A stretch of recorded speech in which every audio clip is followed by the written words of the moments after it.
የግብፁ ፕሬዚደንት ኤልሲሲ በግልጽ የተናገሩት ነገር እኔ ከኢትዮጵያ ጋር እኛ ጠብ የለንም፣ የኢትዮጵያ ህዝቦች ወንድም ህዝቦች ናቸው።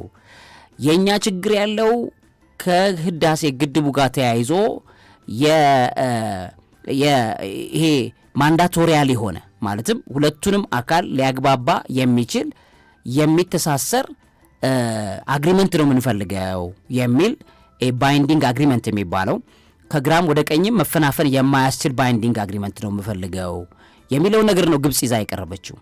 ይሄንን እንድትል ያስገደዳት ብዙ ነገር አራግፋ ነው። አሁንም ይሄ ለድርድር የሚቀርብ ነገር አይደለም። ይሄ ባይንዲንግ አግሪመንቱን ኢትዮጵያ አትፈልገውም፣ አትደራደርበትም። ምክንያቱን እነግራለን። ነገር ግን ምንድነው ግብጽ ከብዙ ነገር ነው ወደዚህ የመጣችው። ከብዙ ነገር ማለት ነው ቀድሞ ለምሳሌ ሞሱድ ግብጽ በሄዱበት ሰዓትና በግብጽ ሚዲያ ላይ ግልጽ አድርገው ሲያብራሩ እንደነበረው ስንሰማ ያሉት ነገር ቢኖር አሁን አንደኛውኑ ህዳሴው ግድቡ ተገድቦ አልቆ ኤሌክትሪክ መስጠት የጀመረበት ጊዜ ላይ ነው ያለነው።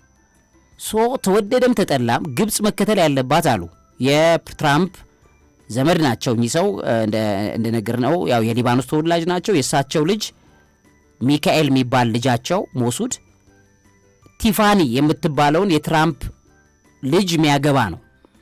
ስለዚህ ሁለቱም ለልጆቻቸው አማች ናቸው ማለት ነው ትራምፕና ይሄ ሰው ሞሱድ ማለት አሁን የምስራቅ አፍሪካና የመካከለኛው ምስራቅ አካባቢ የመካከለኛውን አረብ ሀገሮች አካባቢ ያለውን ፖለቲካ ለትራምፕ የሚሰሩለት እሱ ናቸው። በጣም ዌልቱዱ በጣም ሀብታም ሰው ነው።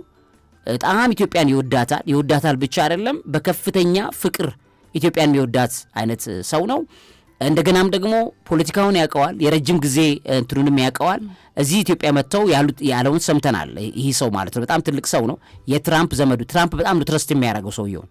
ስለዚህ ምንድነው በፍጹም አይሆንም ብሎ ለትራምፕ ያሳመነው ሰው እሱ ነው። ባይዘዌይ ኢትዮጵያን ወደ ኢትዮጵያ ትራምፕ አይኑን እንዲያተኩር ያደረገው ሰው ይህ ሰው ነው።